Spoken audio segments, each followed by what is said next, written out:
Welcome to Shadow Liturgy. Freedom, they said, was supposed to mean safety.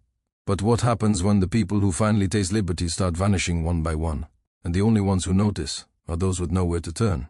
What happens when silence becomes a weapon, and the disappeared are mourned only by those society pretends don't exist? This is what happened in Ashland County, Georgia, during the years following the Civil War. And what makes it more disturbing is that it took decades before anyone outside that community even acknowledged something had gone wrong. This is the story of how an entire system conspired to pretend that crimes weren't happening even as the evidence mounted. This is the story of one man who refused to look away, and the price his community paid for seeking truth, in a place where truth was dangerous. Thomas Hayes had spent 34 years of his life as property. 34 years waking before dawn to work land he would never own, raising crops that would fill mouths that were not his, building wealth for a family that considered him livestock. The Barlow plantation stretched across 300 acres of Georgia red clay, cotton fields that seemed to extend to the edge of the world itself. Thomas had arrived there at age 14, sold away from his mother and siblings in Virginia, a transaction that took less time than buying a horse. He had learned quickly that survival meant making yourself valuable. He taught himself to read by studying a Bible he'd stolen from the plantation house library, risking a beating or worse if he'd been caught. He practiced letters by scratching them into the dirt behind his cabin, then smoothing them away before anyone could see. By the time he was 20, he could read better than the plantation owner's son, though he was careful never to let anyone know. When the war ended, and word finally reached the Barlow plantation in the spring of 1865, Thomas stood in the cotton fields with 19 other formerly enslaved people and wept. The overseer, a man named Gideon Watts, who had wielded his whip with casual cruelty for 15 years, had delivered the news with barely contained rage. "You're free," he'd said, making the word sound like a curse. "Government says you can go, though. Where you'll go and how you'll survive, that's your problem now." They had no money, no education beyond what they'd taught themselves in secret, no legal protections worth the paper they were printed on. But they had something they had never possessed before, the right to leave. Most did. They scattered like seeds on the wind, some heading north toward rumored factory jobs, others west toward open territory, many simply walking until they found somewhere that didn't remind them of chains. Sarah Clemens left first, determined to find her daughter, who had been sold to a plantation in Alabama 8 years earlier. Marcus Phelps headed for Atlanta, where he'd heard freed slaves were building their own schools and churches, the younger ones, those who had no memories tying them to this particular piece of Georgia, left without looking back. But Thomas stayed, not because he loved Ashland County or felt any attachment to the red clay soil that had drunk his sweat for over 3 decades. He stayed because his wife Ruth was buried there in an unmarked grave on the edge of the plantation cemetery, where the enslaved were laid to rest. His daughter, Clara, was buried beside her. Both had died of fever in the brutal summer of 1859, when Thomas had been forced to watch them suffer while working in the fields, because the plantation doctor said their illness wasn't serious enough to excuse Thomas from his labor. His son Daniel had also stayed. Daniel was 31 now, born into slavery but freed at an age where he still had strength and hope. Daniel had managed to secure a small patch of land just 5 miles from the old plantation, 40 acres that a northern carpetbagger had sold for almost nothing, more interested in quick cash than fair price. The soil was poor, and the land prone to flooding, but it was land Daniel could work for himself. Thomas wasn't alone in staying. About 60 formerly enslaved people remained in Ashland County after the war, most clustering in an area that came to be known as Freeman's Quarter, though no official documents called it that, and certainly no map showed it. It was land nobody else wanted. Swampy in the rainy season when the Ocals River overflowed its banks, hard-packed and stubborn in the drought when the sun baked the earth into something resembling brick. There were rattlesnakes in the tall grass and mosquitoes thick as fog in the summer evenings, but it was theirs, or as close to theirs as anything could be, in a place where the law was still written by those who had recently owned them. They built homes from scavenged wood and determination. Thomas constructed his cabin from planks, salvaged from an old tobacco barn that had collapsed during a storm, mixing clay and moss to fill the gaps between boards. It was 12 feet by 10 feet, with a stone fireplace he built himself, and a roof that only leaked in 3 places. He'd lived in worse, much worse. They planted vegetables in soil they had to coax into cooperation. Okra, collarded greens, sweet potatoes, beans. They established a small church in a structure that had once been used for drying tobacco, hauling out the old racks and installing rough-hewn benches that Daniel and two other men constructed. Someone found an old bell, cracked but still functional, and mounted it outside. When it rang on Sunday mornings, the sound carried across the settlement, calling people to worship. Thomas, who had learned to read by secretly studying that stolen Bible years earlier, became the informal record keeper for the community.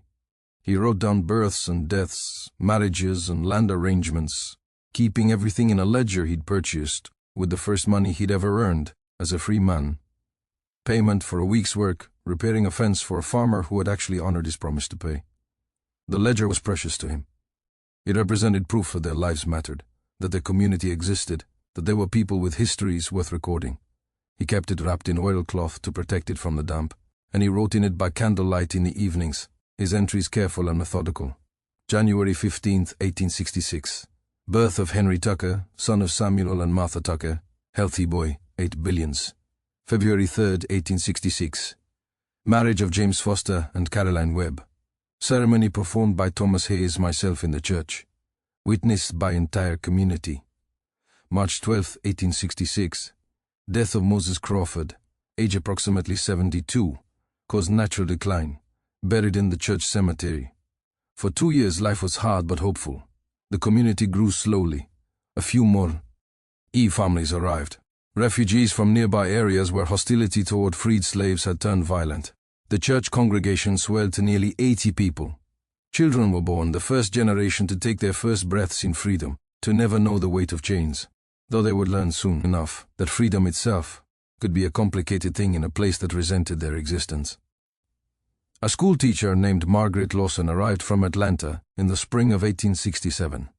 A light-skinned woman in her 32nd who'd been educated in the North. She started teaching children and many adults to read in the church building after services on Sundays. Thomas attended her classes despite his age, wanting to improve beyond the rudimentary literacy he taught himself. Margaret brought books, precious and rare, and sometimes she would read aloud to the whole community, her voice bringing to life stories of distant places and different possibilities. Thomas's son, Daniel, married a woman named Rachel Washington, who had walked to Ashland County from South Carolina, looking for an aunt she'd been separated from during the war. She never found her aunt, but she found a community that welcomed her. And in Daniel, she found something she'd thought was lost forever, the possibility of building a family that couldn't be torn apart at someone else's whim. When Rachel gave birth to a baby girl, they named her Ruth, after Thomas's late wife. Thomas held his granddaughter for the first time on a warm evening in May 1867. This tiny creature with perfect fingers and lungs that could wail loud enough to wake the entire settlement. Looking down at her, feeling the weight of her in his arms, Thomas allowed himself to believe that maybe, just maybe, the worst was behind them. He was wrong. Benjamin Porter was the kind of man people noticed, not because he was loud or boastful, but because of the quiet competence he brought to everything he did. At 26 years old, he stood just under 6 feet tall with hands that were equally skilled at delicate woodwork and heavy labor. He learned carpentry during slavery, apprenticed to a white craftsman who had grudgingly admitted that Benjamin had more natural talent than any white apprentice he trained. After freedom came, Benjamin had set up a small workshop in a cabin on the eastern edge of Freeman's Quarter. He built furniture, chairs, tables, simple cabinets, bed frames. His work was good, sturdy, and well made, with joints that fit tight and surfaces sanded smooth. Word spread, and soon he was taking orders from both black and white families in the area, though white customers usually sent servants to pick up the items rather than visit Freeman's Quarter themselves. Some white folks wouldn't even acknowledge where the furniture came from, preferring to pretend it had simply appeared rather than admit they'd paid a former slave for his craftsmanship. Benjamin lived alone. He'd been married once during slavery to a woman named Julia. They jumped the broom in a ceremony that had no legal weight, but meant everything to them. 6 months later, Julia had been sold to a plantation in Mississippi. Benjamin had never seen her again, never learned what became of her, never stopped wondering if she was alive somewhere, if she ever thought of him, if she remembered the promises they'd made to each other under an oak tree on a Sunday afternoon. He didn't talk about her much. The pain was still too raw even years later. Instead, he threw himself into his work, finding a kind of meditation in the rhythm of planing wood, the satisfaction of seeing a piece of furniture take shape from raw lumber. His cabin was small but tidy, the workshop area taking up more space than his living quarters. Wood shavings covered the floor, and the smell of sawdust and wood varnish permeated everything. People liked Benjamin. He was steady, reliable, someone you could count on to do what he said he'd do. He attended church every Sunday, sitting in the back row and singing hymns in a surprisingly good baritone. He helped neighbors with repairs, never asking for payment unless they offered. When the church needed new benches, Benjamin built them at cost, spending 2 weeks on the project. On Wednesday, October 23, 1867, Benjamin walked into Ash Lane proper to purchase supplies from the general store. The store owner, a man named Albert Grayson, recorded the transaction in his ledger. 3 of nails, 1 quart of wood varnish, 2 lb of sandpaper, total cost 90. Benjamin paid and carried his purchases back toward Freeman's Quarter. That was the last confirmed sighting of Benjamin Porter. He didn't show up for church that Sunday, October 27th. Thomas noticed his absence, but didn't think much of it initially. Benjamin sometimes worked through Sundays when he had orders to fill, and there was no law saying attendance was mandatory. But by Monday evening, when Benjamin still hadn't been seen, Thomas felt the first stirring of concern. On Tuesday morning, Thomas walked to Benjamin's cabin. It was about a 20-minute walk from his own place, following a path that wound through pine trees and around a small pond where frogs sang in the evenings. The October air was crisp, leaves beginning to turn, the kind of weather that made you grateful to be alive. The cabin was quiet when Thomas arrived. Too quiet. No sounds of work coming from inside. No smoke rising from the chimney, even though mornings were getting cold enough that most people kept a small fire going. "Benjamin," Thomas called out, approaching the door. "You home?" No answer. Thomas tried the door. It was unlocked, swinging open easily. Inside, everything was exactly as Benjamin always kept it, organized and clean. The bed was made, the blankets tucked in with military precision. The workshop area was neat, tools arranged on the wall in careful order. A half-finished chair sat on the workbench, one leg still needing to be attached, the wood joints already cut and ready for assembly. On the small table that served as Benjamin's eating area, Thomas found a plate with remnants of a meal, cornbread crumbs, the stain of beans. The plate was dry, the food eaten days ago. Beside it was a cup, also empty. A candle had burned down to a stub. Nothing appeared disturbed. There was no sign of struggle, no overturned furniture, no blood or indication of violence. Benjamin's few possessions were all present. His spare clothes hanging on pegs, his shaving razor on a shelf, a small wooden box where he kept his money. Thomas opened the box and found $3 inside. Money Benjamin had been saving toward purchasing more tools. But Benjamin himself was gone. Thomas stood in the quiet cabin, feeling dread settle in his stomach like a stone.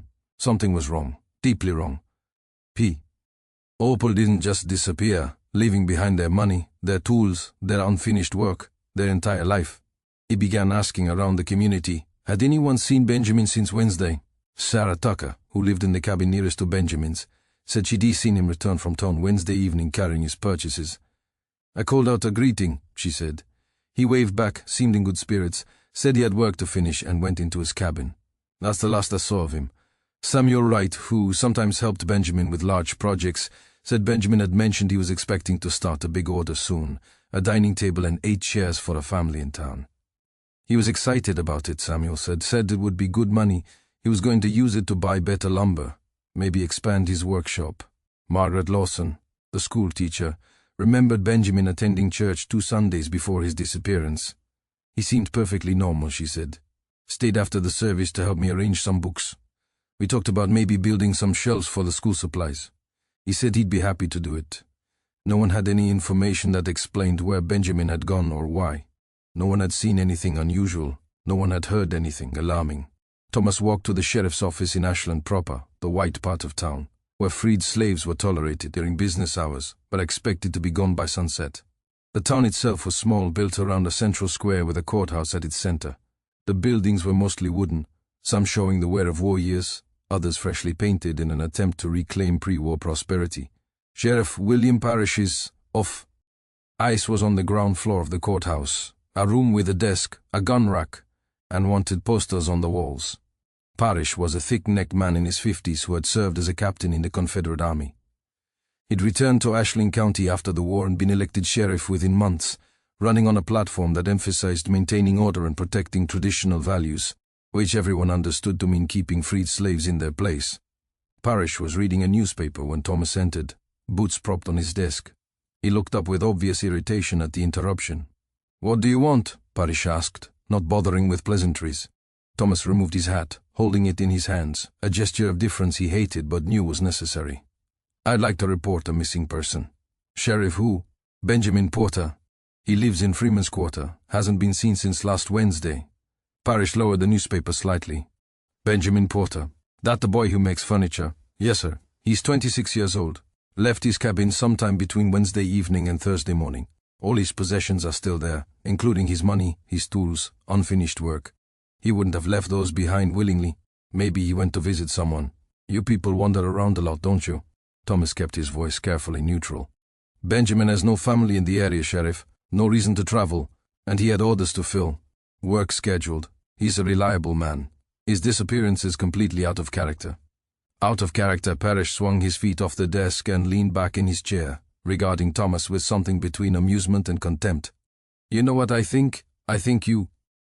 Benjamin Porter decided freedom meant he could just pick up and go wherever he wanted, whenever he wanted. Probably got bored with furniture making and went to try his luck somewhere else. That's what you people do, isn't it?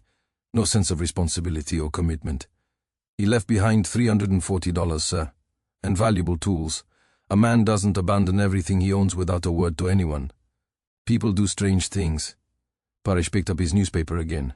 A clear dismissal. "If he turns up, let me know. But I'm not organizing a search party because some colored boy decided to move on." Thomas stood there for a moment, understanding flooding through him with terrible clarity. There would be no investigation, no search, no official interest whatsoever. In the eyes of the law, Benjamin Porter's disappearance didn't matter. It didn't even register as a problem worth acknowledging. "Is there anything else?" Parrish asked, not looking up from his newspaper. "No, sir," Thomas said quietly. "Nothing else." He walked out of the sheriff's office feeling a helplessness he hadn't experienced since before freedom. Different circumstances, but the same fundamental reality. Their lives didn't matter to the people in power. But Thomas Hayes had not survived 34 years of slavery without learning resilience. If the authorities wouldn't search for Benjamin, the community would do it themselves. He organized a search party that afternoon. 15 men from Freeman's Quarter spent 3 days combing the woods and swampland around the settlement, calling Benjamin's name, looking for any trace. They searched in a grid pattern, making sure to cover every possible area. They waded through marshes, pushed through underbrush, checked abandoned structures. They found nothing. No tracks, no signs of struggle, no discarded items, no body. It was as if Benjamin Porter had simply ceased to exist, evaporating into the October air, without leaving a single trace behind. After 3 days they had to give up. People had their own work to tend to, their own families to feed. They couldn't spend every hour searching for someone who had left behind no clues about where he'd gone. At church that Sunday, Reverend Matthew Foster, a man who had preached in secret during slavery and now led the congregation openly, said a prayer for Benjamin's safe return. The entire community bowed their heads, and Thomas Hayes listened to the words while feeling certainty grow in his chest. Benjamin wasn't coming back. Something terrible had happened to him. After the service, Thomas opened his ledger and made an entry in his careful script. October 27, 1867. Benjamin Porter, age 26, missing since approximately October 23rd or 24. Last seen Wednesday evening, October 23rd, returning from Ashland proper with supplies. Cabin found undisturbed, all possessions present. Sheriff Parrish declined to investigate, suggesting Mr. Porter moved on. Community search conducted, October 28:30. No trace found. Status missing. Circumstances unknown.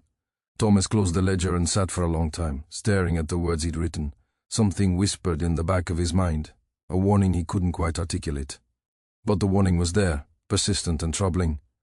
For several months, life returned to uneasy normally. People talked about Benjamin, especially in the early weeks. Theories circulated.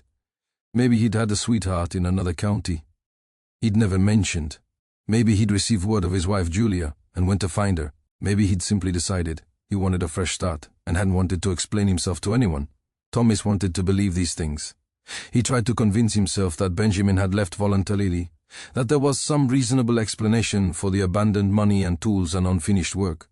But he couldn't make himself believe it. The pieces didn't fit. As winter turned to spring, that feeling of wrongness only grew stronger. Spring came late to Ashland County in 1868. The winter had been harsh, colder than usual, with ice storms that knocked down tree branches and made travel treacherous. The community of Freeman's Quarter huddled through those cold months, burning wood to stay warm and eating through stored food supplies that were never quite enough. By March, when the weather finally began to warm, everyone was eager for renewal. Gardens were planted. Repairs postponed during winter were undertaken. Children who had been cooped up in small cabins ran outside to play in the mud and sunshine. Esther Vaughan was one of the busiest people in the community that spring. At 41, she was a midwife who had been helping bring babies into the world since she was 16 years old. She had delivered dozens of babies during slavery, both black and white, working without pay, but with a reputation for skill and gentle care. After freedom, she continued her work, now receiving payment that allowed her to support herself and her daughter Lizzie. Esther was a small woman with graying hair. She kept wrapped in bright-colored scarves. She had quick, capable hands and a calm demeanor that put lab-oring mothers at ease. She carried a medical bag, a leather satchel that had been given to her by a white doctor who'd recognized her talent and taught her things beyond what she'd learned through experience. The bag contained basic instruments, clean cloths, herbal remedies she prepared herself, and a bottle of laudanum for the worst cases. She served both the black and white communities, one of the few people who regularly moved between Freeman's Quarter and Ashland proper without harassment. Even the most prejudiced white families recognized that Esther's skills were valuable. When a white woman was in difficult labor, Esther was the one they called. She had saved more lives than anyone could count, mother and child both, and that gave her a measure of respect that was rare for a black woman in post-war Georgia. Esther lived with her daughter Lizzie, who was 19, in a cabin that was larger than most in Freeman's Quarter. Esther had been able to afford improvements. Wooden floors instead of packed earth, glass windows instead of shutters, a real stove instead of just a fireplace. Lizzie helped her mother with the midwifery work, sometimes learning the trade, though Esther was hoping Lizzie might be able to do something different, maybe become a teacher like Margaret Lawson. On Tuesday, March 10, 1868, Esther was at home preparing dinner when someone knocked on her door. It was early evening, the sun just beginning to set, painting the sky in shades of orange and pink. Lizzie answered the door. Standing outside was a young white man Esther didn't recognize, perhaps 17 or 18 years old, wearing dusty work clothes and a nervous expression. "My mama needs the midwife, the G-man said, breathing hard like he'd been running. "She's having the baby and something's wrong. She's bleeding bad and my papa sent me to fetch you quick." Esther was already grabbing her bag. "Which farm?" "The Hendricks place, ma'am, about 6 miles west of here." Esther knew the Hicks family. She delivered 2 of their previous children. The mother, Anna Hries, was a small woman who'd had difficult births before. If she was hemorrhaging, it could be life-threatening for both mother and child. "I'm coming now," Esther said. She turned to Lizzie. "I'll probably be there all night. Don't wait up." "Be careful, Mama," Lizzie said, something in her voice that Esther would later remember, a note of concern that went beyond the usual worry about difficult births. Esther kissed her daughter's cheek and followed the young man outside. The evening was cool but pleasant, the first real warmth after the brutal winter. She could smell earth and growing things, the promise of spring. Her neighbor Sarah Tucker was outside tending to her evening chores. She called out to Esther, "Were you headed at this hour?" "Hendricks Farm," Esther called back. "Baby coming." "Be safe," Sarah said, waving. Those were the last words anyone from Freeman's Quarter would ever hear Esther Vaughan speak. The next morning, when Lizzie woke up, her mother's bed was empty. This wasn't unusual. Difficult births often took longer than expected. But by midday, when Esther still hadn't returned, Lizzie began to worry. By evening, she was frightened. She walked to the Hendricks farm. It was a long walk, over 6 miles, but Lizzie was young and strong, and she needed to know her mother was all right. When she arrived at the Hendricks place, the family was sitting down to dinner. Anna Hries answered the door, looking surprised to see Lizzie. "Can I help you?" Anna asked. "I'm Esther Vaughan's daughter," Lizzie said. "I'm looking for my mother. She came here last night for the birth." Anna's face showed confusion. "What birth?" "I'm not due for another 3 months." The world seemed to tilt beneath Liz's feet. "But a young man came to our cabin yesterday evening. Said you're in difficult labor, bleeding badly. My mother went with him." "I didn't send anyone," Anna said. "And I certainly wasn't in labor. Are you sure?" "He said this farm. He said the Hicks place. He described you by name." James Hicks, Anna's husband, appeared behind his wife. He was a tall man with a grey beard, stern but not unkind. "We don't have anyone here fitting that description," he said. "Our eldest son is 23, and he's been here all day yesterday and today. We have no teenage boys." Lizzie felt panic rising in her throat. "Then where is my mother? Where did she go?" "I don't know, girl," James said, his expression troubled. But she never came here. Lizzie ran back to Freeman's Quarter, ran the entire 6 miles with tears streaming down her face, arriving after dark, exhausted and terrified. She went straight to Thomas Hayes' cabin, pounding on the door until he opened it. "Someone took my mama," Lizzie sobbed. "Someone came with a lie and took her away, and now she's gone." Thomas felt ice in his veins. Not again, please God, not again. He gathered several men and they retraced the route Esther would have taken to the Hendricks farm. They searched by torchlight, calling her name, looking for any sign. They found nothing. The road was W.L. traveled, any tracks hopelessly mixed with dozens of others. At dawn, Thomas went to Sheriff Parrish's office. "I need to report a missing person," Thomas said. "Esther Vaughan, she's a midwife. She was lured away from her home Tuesday evening under false pretenses and hasn't been seen since." Parrish looked up from his morning coffee. "Lured away?" Thomas explained the situation. The young man who had claimed to be from the Hendricks farm. The family confirming they'd sent no one and had no such emergency. "Sounds to me like your Esther got confused about which farm." Parrish said probably went to the wrong place, got lost in the dark. "She'll turn up. She's lived here for decades. She knows every farm in the county. She wouldn't get lost." And the Hendricks family confirmed no young man matching the description lives there or was sent from there. Well, maybe she had her own reasons for leaving. Maybe there was more to this story than you know. Her medical bag is gone, but all her other possessions are at home. Her money, her clothes, her daughter. "People do strange things," Parrish said, using almost the exact same words he'd used about Benjamin Porter. "I'm sure she'll show up eventually. Will you investigate? Will you at least ask questions?" "I'll keep an ear out," Parrish said, which they both knew meant he would do nothing. Thomas walked out of the sheriff's office, feeling a rage he had to work hard to control. 2 people now, 2 disappearances under suspicious circumstances, and the authorities' complete indifference. He returned to Freeman's Quarter and began asking questions throughout the community, carefully documenting what he learned. He wrote down everything, the descript of the young man who'd come for Esther, the time he'd arrived, the exact words he'd spoken. He noted Sarah Tucker's confirmation that she'd seen Esther leave around 8. He recorded his visit to the Hendricks farm and their statements. The community held a prayer service for Esther. Lizzie sat in the front row of the church, her face hollow with grief and incomprehension. Thomas looked at her and felt the weight of his responsibility. Someone needed to seek answers, even if those answers were terrible. 2 months later, in May of 1868, James Holloway disappeared. James was 19 years old, full of energy and ambition. He'd been born into slavery but freed while still young enough to dream of possibilities beyond Ashland County. He worked odd jobs throughout the area, repairing fences, digging wells, clearing land, anything that paid. He was saving every cent, keeping his money in a tin box buried near his cabin with a plan to head north by the end of the year. He wanted to see Philadelphia, maybe find factory work there, maybe save enough to start his own business someday. James was last seen on Friday, May 15th, leaving a farm owned by a man named Tucker Harland. Harland confirmed that James had been clearing trees from a field, hard work that had taken 3 days. Harland had paid him $2 for the 3 days' work, which everyone knew was less than fair, but was what black laborers could expect. James had taken his payment and left around 6 in the evening. He never made it home. His brother Peter reported him missing the next morning. Thomas organized another search. They found nothing. No trace, no sign of struggle, nothing. 3 disappearances now.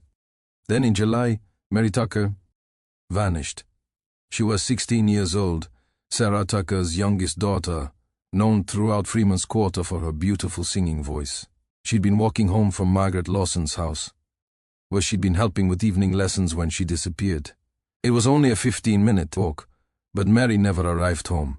Sarah Tucker walked the road herself, calling her daughter's name into the darkness, finding nothing but silence. In September, it was Joseph King, a 52-year-old farmer, who had just harvested his first successful tobacco crop as a free man. He'd sold the crop for a good price, $40, more money than he'd ever had in his life. He'd hidden the money carefully and was planning to use it to buy better farming equipment. 3 days after selling his crop, Joseph vanished while walking home from Ashland proper. 5 people in less than 2 years. 5 people who had vanished without explanation, without bodies, without anyone in authority caring enough to ask why. Thomas Hayes, now 67 years old, and feeling every year of it, sat in his cabin late one September night and stared at the entries in his ledger. 5 names, 5 sets of circumstances, 5 mysteries that he knew in his bones were connected, were not coincidental, were evidence of something dark and deliberate happening in Ashland County. He began creating a separate section in his ledger dedicated entirely to the disappearances. He wrote down everything he knew about each case, looking for patterns, for connections, for anything that might explain what was happening, and slowly, painfully, a pattern began to emerge. Thomas Hayes was not a detective. He had no training in investigation, no authority to question Whitney SSE's, no resources beyond his own determination and his ability to write down what he observed. What he did have was a lifetime of watching, of paying attention, of noticing the things that happened around him. Skills developed during decades of slavery, when survival often depended on reading situations accurately and understanding unspoken dynamics. He began by creating a detailed record of each disappearance. In his cabin by candlelight, he would spend hours writing, organizing his thoughts, trying to make sense of chaos. For each missing person he documented full name and age, physical description, last known location and time, who last saw them and under what circumstances, what they were doing, where they were going, what was left behind, any unusual details or suspicious elements. He drew a map of Ashland County on a large piece of paper, carefully sketching the main roads, the river, the locations of farms and settlements. He marked Freeman's Quarter clearly, then marked where each person had last been seen with an X and the person's initials. Looking at the map, he noticed something immediately. All 5 people had disappeared while in or near the white parts of Ashland County. None had vanished from within Freeman's Quarter itself. He made a timeline laying out the disappearances chronologically. Benjamin Porter, October 23rd at 24, 1867. Esther Vaughn, March the 10th, 1868, evening. James Holey, May 15th, 1868, evening. Mary Tucker, July 22nd, 1868, evening. Joseph King, September 17th, 1868, evening.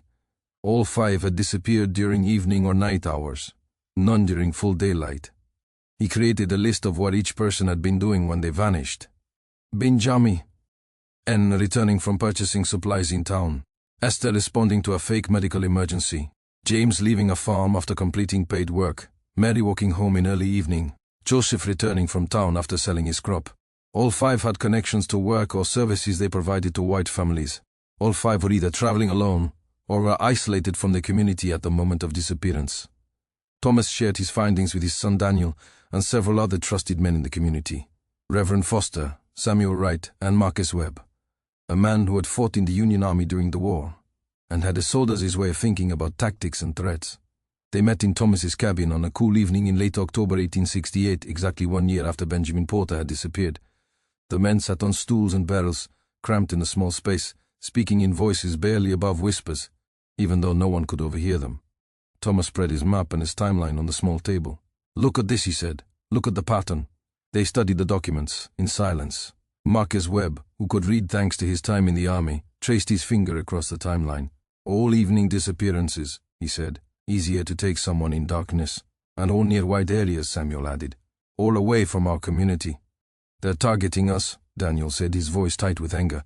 "Someone is deliberately taking our people." "But who?" Reverend Foster asked. "And why? What would anyone gain from this?" That was the question Thomas couldn't answer. Not yet. But he had theories, dark theories, that he was almost afraid to speak aloud. During slavery, Thomas said carefully, "We were valuable as property. We represented wealth, labor, income. When slavery ended, the people who owned us lost our wealth. Some of them lost everything they had. You think someone is trying to what? Recapture us. Bring back slavery." Marcus, his hand unconsciously moved to his hip, where he used to wear his army-issue revolver before he'd been forced to surrender it after returning to Georgia. "I think," Thomas said slowly, "that there are people who refuse to accept that we're free. People who are angry about what they lost and are looking for ways to maintain the old arrangements under different names." "But how?" Daniel asked. "Where would they be taking people?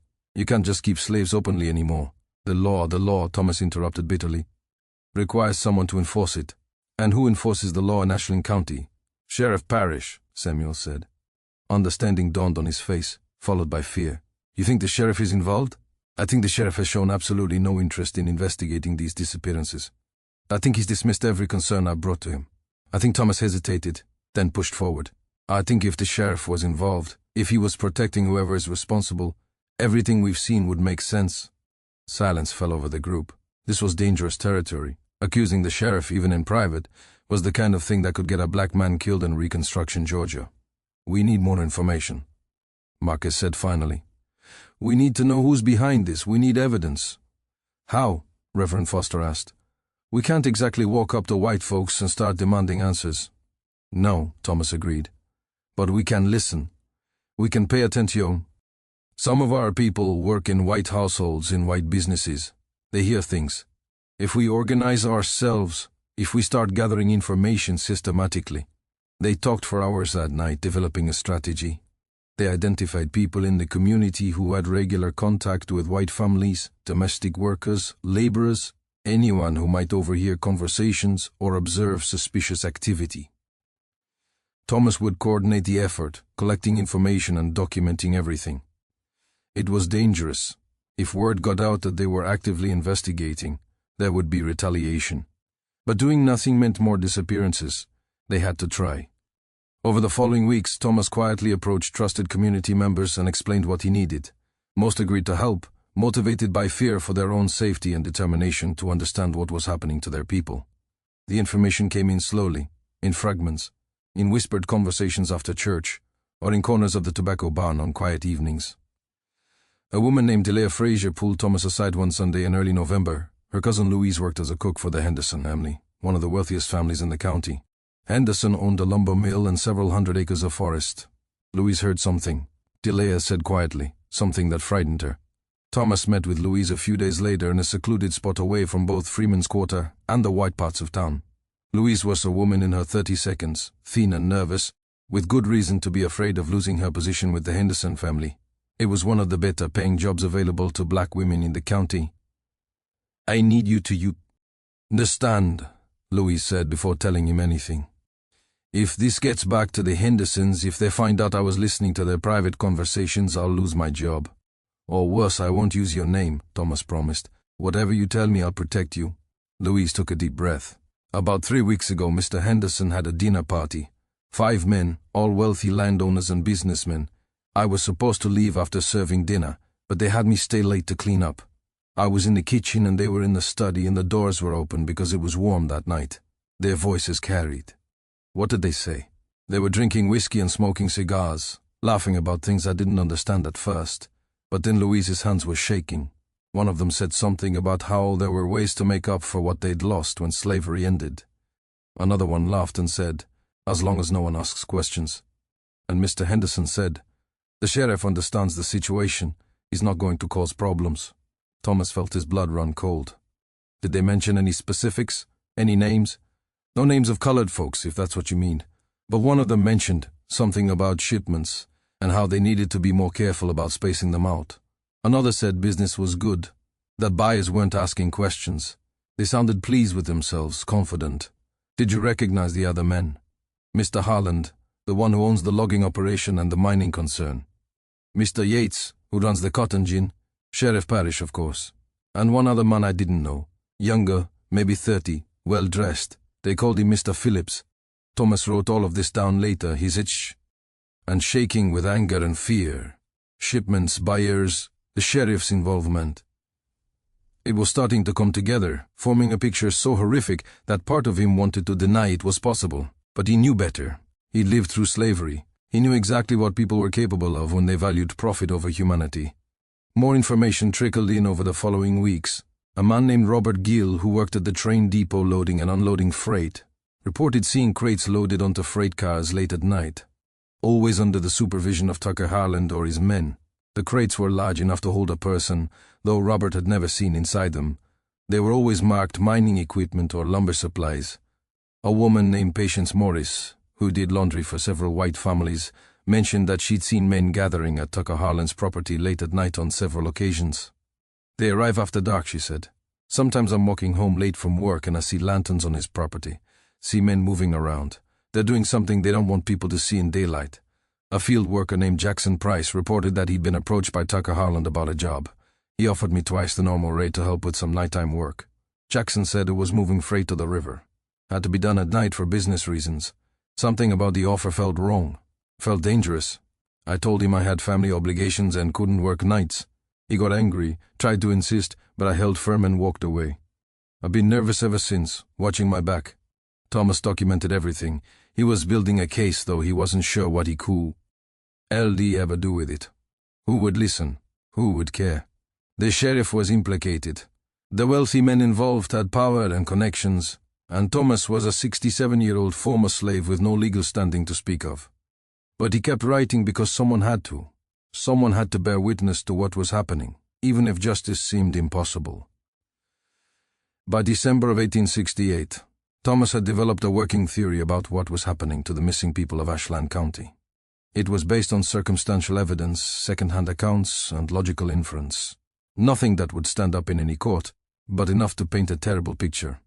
He believed that a group of wealthy white men in Ashland County facing financial ruin after the loss of slavery had found a way to continue profiting from forced labor. They were capturing freed slaves, targeting individuals who could be isolated, who were away from their communities, who wouldn't be missed immediately by anyone with power or influence. The captured people were likely drugged or physically overpowered, then transported secretly. Tucker Holland's logging operation provided perfect cover.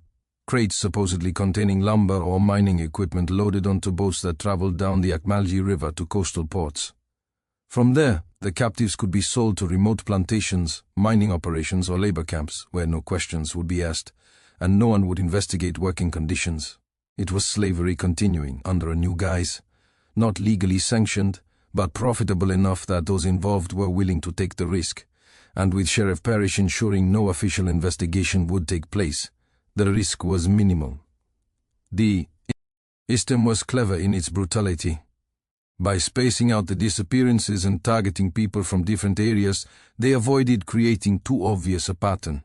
By taking people who were alone away from witnesses, they minimized the chance of evidence.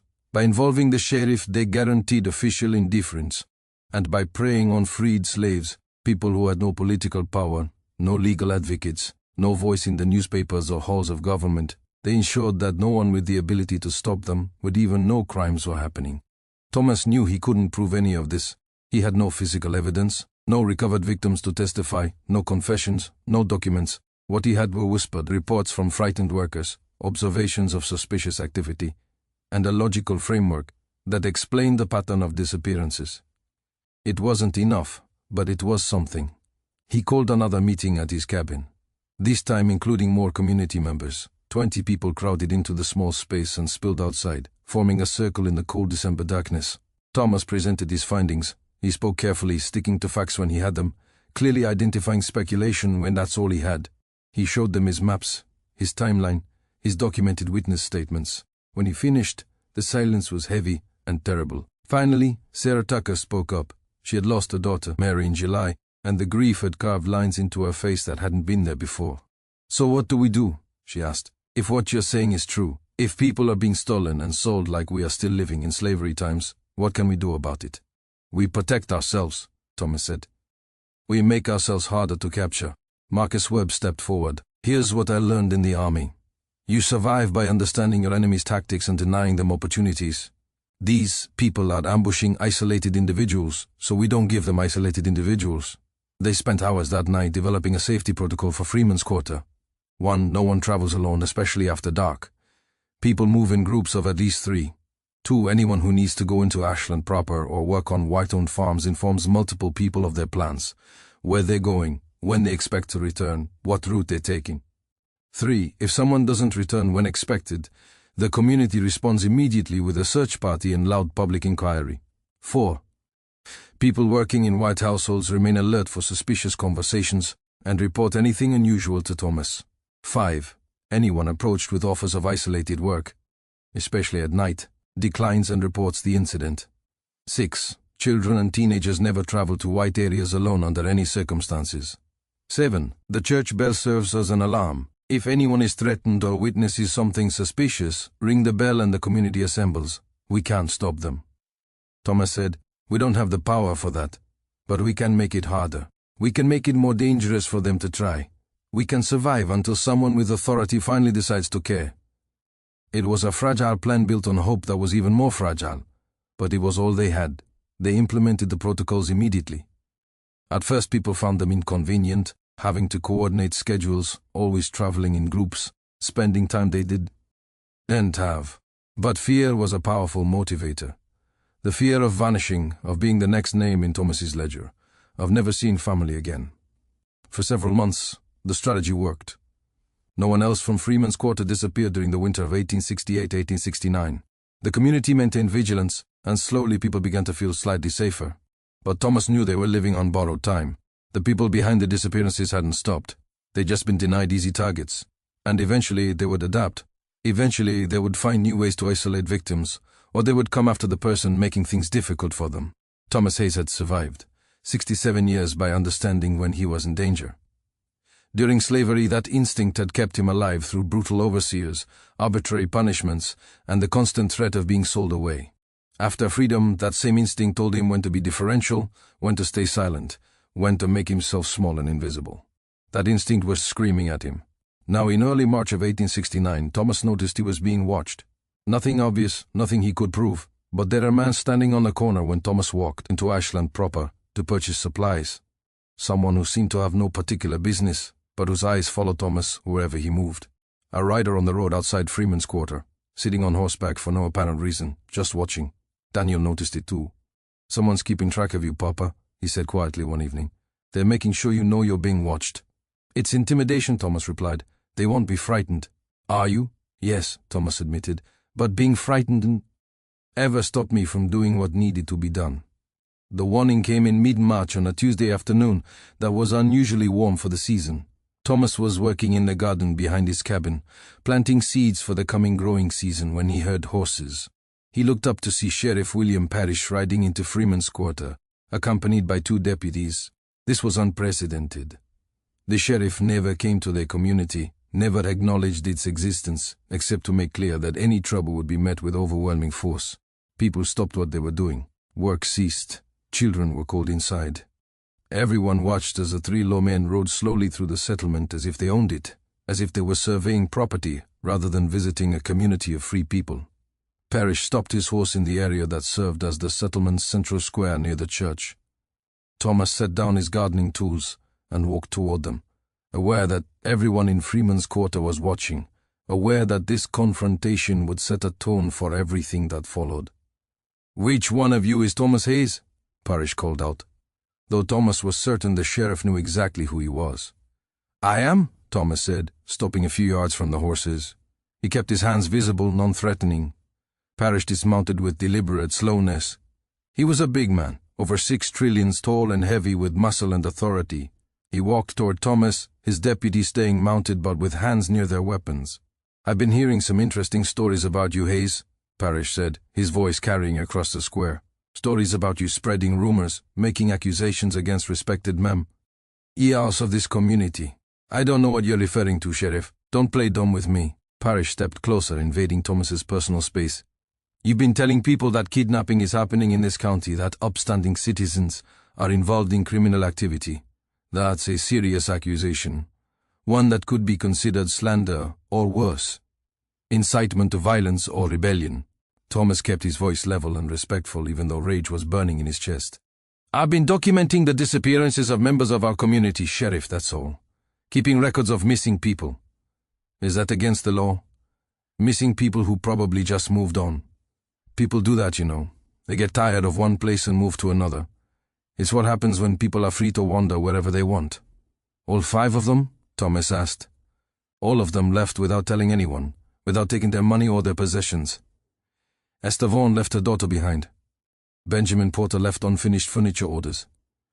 Joseph King left $40 hidden in his cabin. Does that seem like people who plan to leave?" Parrish's face darkened with anger. "Are you questioning my judgment? I'm asking you to investigate, Sheriff, to do your job, to find out what happened to these people. My job is to maintain order in this county, and you're disrupting that order with your conspiracy theories and your troublemaking." Parrish moved even closer, close enough that Thomas could smell tobacco on his breath. "Let me be very clear, Hayes. This county doesn't take kindly to uppity-colored men who forget their place. Reconstruction won't last forever. Federal troops won't be here to protect you indefinitely. And when they're gone, people like you will need to remember how things really work around here." The threat was explicit. Thomas forced himself to meet Parrish's eyes. "I'm just trying to keep my community safe. Your community would be safer if you stopped stirring things up." If you stopped encouraging people to be suspicious and fearful. If you accepted that sometimes people leave and that's the end of it. Parrish stepped back, addressing the crowd that had gathered. The same goes for all of you. Stop listening to this old man's paranoid fantasies. Go about your business. Work hard. Stay out of trouble. And don't go making problems where there aren't any. He mounted his horse again, the deputies flanking him. Before leaving, Parrish looked down at Thomas one more time. This is your only warning, he said. Understand? Yes, sir, Thomas said. Because that's what Parrish wanted to hear, what he needed to hear to feel his authority had been respected. The three lawmen rode out of Freeman's Quarter, leaving behind a community that was even more frightened than before. Thomas stood in the square, aware that everyone was looking at him, waiting to see what he would do. Reverend Foster approached first. Thomas, maybe the sheriff is right. Maybe we should know, Thomas interrupted. He's not right. 5 people are missing. 5 people who didn't just move on. And the sheriff came here today not to investigate, not to offer help, but to threaten me into silence. That tells you everything you need to know about whether he's right. Marcus Webb stepped forward, his military bearing evident even in civilian clothes. They're scared. They came here because your investigation is making them nervous. That means you're getting close to something they want hidden. Maybe, Thomas said. Or maybe they just want to intimidate us into compliance. Either way, Daniel said, joining the group. You're in danger now, Papa. They've marked you as a threat. Thomas nodded slowly. Then I need to be more careful. But I'm not stopping. That night, Thomas took his ledger and all his documentation and wrapped them carefully in oilcloth. He dug up a section of the floor in his cabin, creating a hidden compartment beneath the boards. He placed the ledger there along with his maps and notes, then replaced the floorboards and scattered dirt and straw over them to hide any evidence of disturbance. He told Daniel where the ledger was hidden. If anything happens to me, Thomas said, you keep this going. You document everything. You make sure someone remembers. Nothing's going to happen to you, Daniel said. But his voice lacked conviction. Thomas smiled sadly. I've lived 68 years, son, survived 34 years of slavery and seen things that would break most people. If my time comes, I'm ready. But this work, this matters. Someone has to bear witness. Promise me, Daniel promised. 3 weeks later, they came for Thomas. April in Ashland County was unpredictable. One day could be warm and pleasant, the next cold and stormy. The night of April 8, 1869 was hot and humid, the air thick with moisture that promised rain, but never delivered. Thomas went to bed in his cabin around 9, windows open to catch any breeze that might ease the oppressive heat. He dreamed of his wife Ruth. She was young again, the way she'd been when they first met before slavery had worn her down. They were dancing at a celebration, music playing somewhere, her laugh bright and free. In the dream, they were truly free in a way they'd never been in life. No master, no chains, no fear. The dream ended when Thomas smelled smoke. At first, his sleeping mind tried to incorporate the smell into the dream. A cooking fire, perhaps. Something benign. But then he heard the crackle of flames, and the sound dragged him into wakefulness with a spike of adrenaline. He sat up. The front half of his cabin was on fire. Flames were eating through the dry wood with terrifying speed. Fed by the hot wind blowing through the open windows, smoke was already filling the small space, thick and choking. Thomas could see orange light dancing across the walls, could feel heat building rapidly. Outside he heard voices, men's voices laughing. Should burn quick, dry as it is. Think the old bastards inside. Hope so. Save us some trouble. They had set this fire deliberately. They were waiting to see if he would burn alive. Thomas's military instinct from his years watching soldiers during the war kicked in. He couldn't go out the front. That's where the fire was, where the men were. He dropped to the floor where the air was clearer, the smoke rising above him. He crawled toward the back of the cabin, toward the small window he used for ventilation. The heat was intense. He could feel it scorching his back through his nightshirt. Behind him, he heard the sound of wood collapsing, his few possessions being consumed by flame. He reached the window and pushed it open. It was small. He'd built it that way to keep out winter cold. And Thomas was not a small man, but fear and desperation gave him strength. He dragged himself through the opening, wood scraping his arms and chest, splinters digging into his skin. He tumbled out onto the ground behind his cabin, gasping in clean air. He could still hear the men at the front of the house, still laughing, confident. They didn't know he'd escaped. Thomas got to his feet, pain shooting through his knees and hips, 68-year-old joints protesting sudden movement. He ran anyway. Ran through the darkness toward Daniel's house, expecting at any moment to hear shouting behind him, to hear gunshots, to feel a bullet tear through his body. He made it. He pounded on Daniel's door with fists that were burned and bleeding. Daniel opened the door, took one look at his father's condition, and pulled him inside. "They tried to kill me," Thomas gasped. "My cabin, they burned it. Men waiting outside." Rachel was already moving, gathering water and clean cloths to treat the burns on Thomas's arms and back.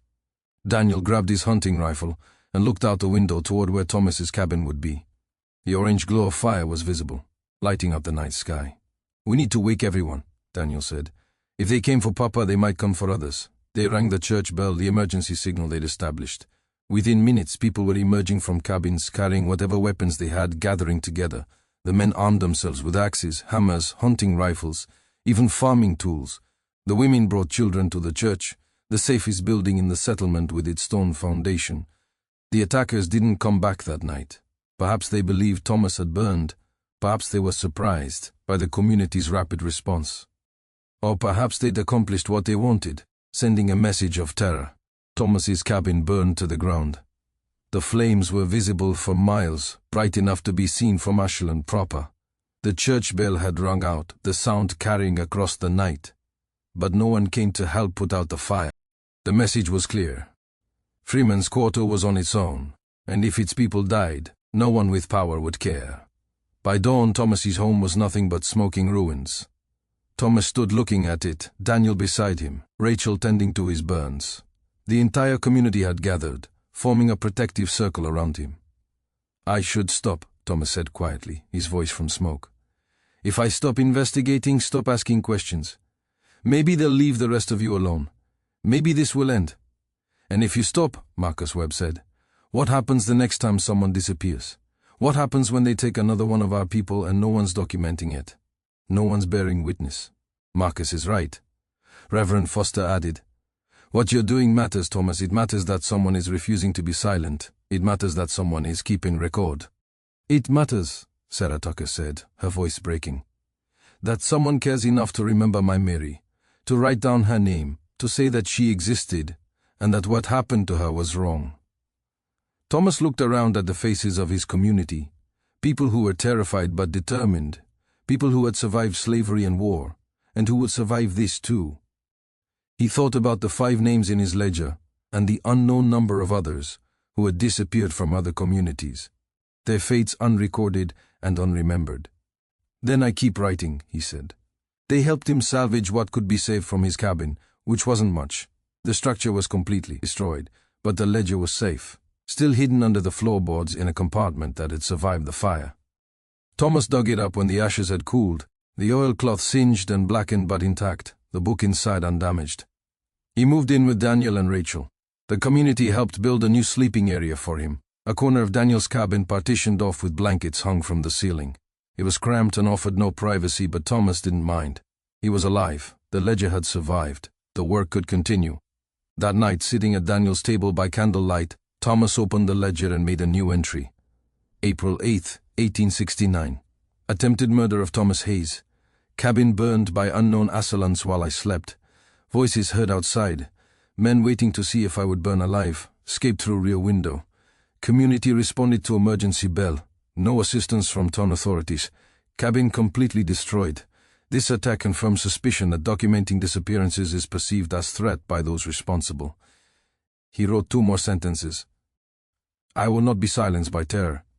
I will continue to bear witness." Then he closed the ledger and wrapped it again in oilcloth, taking it to a new hiding place that only he and Daniel knew about. The war had just escalated, but Thomas Hayes was still standing, still fighting, still refusing to forget. The burning of Thomas's cabin had an effect the attackers probably didn't anticipate. Instead of cowing Freeman's Quarter into silence, it energized the community's resistance. The blatant murder attempt and the complete lack of any official response proved everything Thomas had been saying about the authorities' indifference and likely complicity. People who had been skeptical of Thomas's theories now became believers. People who had been too frightened to help now stepped forward. And people in other black communities throughout Ashland County heard what had happened and began reaching out. In May of 1869, a man named William Grant arrived in Freeman's Quarter asking for Thomas Hayes. William was from a settlement about 12 miles south, a community of freed slaves who called their area New Hope. 3 people had disappeared from New Hope over the past year, William explained. And after hearing about Thomas's work, the New Hope community wanted to coordinate efforts. Thomas met with William and several other representatives from New Hope, comparing notes and sharing information. The pattern was identical. People vanishing in the evening hours, last seen in or near white areas, no official investigation. Complete indifference from authorities. We need to organize, Thomas said. Not just our two communities, but every black settlement in the county. We need to share information about disappearances, about suspicious activity, about threats. They created a network. Representatives from Freeman's Quarter, New Hope, and 3 other black settlements met once a month in a rotating location. Always secret, always careful. They shared information about missing people, about men who offered suspiciously generous work opportunities, about any unusual activity near their communities. Thomas trained others in documentation. He showed them how to keep records, how to interview witnesses, how to map locations and create timelines. Soon, there were 5 ledgers in existence, 1 in each community, all using the same format, all recording the growing list of disappeared people. The numbers were staggering. Between 1865 and 186, 9. They documented 31 missing people across Ashland County. 31 confirmed disappearances where family members could testify the person hadn't left voluntarily, where possessions and money had been left behind, where the circumstances were suspicious. And Thomas suspected there were more people with no close family to report them missing. Transients passing through who had no community ties, individuals whose disappearance went unnoticed by anyone who could document it. Louise, the cook who worked for the Henderson family, continued to pass information to Thomas through her cousin DIA. In June, she reported another overheard conversation that chilled Thomas's blood. They were talking about quotas, Louise said, her voice shaking. Mr. Henderson was complaining that demand was high but supply was getting difficult. He said, your people, meaning us, were getting too cautious, too organized. Tucker Harlan suggested they expand operations to other counties. Mr. Yates said they needed to be careful because federal authorities were still around, but Sheriff Parrish laughed and said federal authorities weren't interested in investigating the disappearance of colored people. Thomas documented this carefully. The terminology alone, demand, supply, operations, confirmed they were running a business that trafficked in human beings. He also learned more about Tucker Harlan's operation. Harlan's logging business provided perfect cover for transporting people. The Ocmulgee River ran through Ashland County down to the coast at Darien. Lumber was regularly floated downriver on barges and loaded onto ships, but hidden among legitimate cargo could be other shipments. Human car, got drugged or restrained, packed in crates marked as mining equipment or machinery. From Darien, those ships could go anywhere, to remote plantation operations in coastal Georgia to turpentine camps in the Pine Barrens, where workers labored under brutal conditions with no oversight. To phosphate mines in Florida, where labor was cheap, dangerous, and largely invisible to the rest of the world. Places where a person could be worked to death and no one would ask questions. It was a supply chain, Thomas realized with horror. Just like during slavery, dealers capturing and selling human beings to buyers who needed cheap labor. The only difference was that now it had to be done secretly. The legal framework stripped away, but the underlying economic incentive unchanged. Through the network, Thomas heard about similar patterns in neighboring counties. A community in Burke County had lost 6 people over 2 years. Another in Jefferson County reported 9 disappearances. The problem was regional, probably statewide, possibly throughout the South, and no one with authority was investigating. The network did more than just document, though. They also developed better protection strategies. Communities coordinated on timing. If one settlement was sending people into town for market day, representatives from other communities would go too, providing greater numbers and making it harder to isolate individuals. They established safe houses, friendly families in town, usually black, but occasionally sympathetic whites, where people could stop if they felt threatened. They also began quietly spreading word about which white employers were safe and which weren't. Tucker Harlan's name topped the list of people to avoid working for under any circumstances. Several other names were added based on reports of suspicious behavior or connections to the men Louise had identified. It wasn't enough. People still needed to work, still needed to earn money, still had to interact with white employers and travel to town. The risk couldn't be eliminated, only managed. In August of 1869, a young man named Robert Shaw disappeared from New Hope. He'd been working for a white farmer, clearing stumps from a field. Robert's brother, Henry, reported that Robert had been offered extra money to stay late and finish the job after dark. Henry had warned Robert not to do it, had practically begged him to come home at regular quitting time. But Robert had needed the money. His wife was pregnant, and he wanted to save up before the baby came. Robert never came home. His wife gave birth 3 weeks later to a daughter she named Robert's Grace, and Thomas wrote both the birth and the disappearance in his ledger. The joy and the tragedy on the same page, ink blurring where his tears fell. The network continued to grow throughout the rest of 1869 and into 1870. By the spring of 1870, they had representatives from 8 black communities covering most of Ashland County and parts of 2 neighboring counties.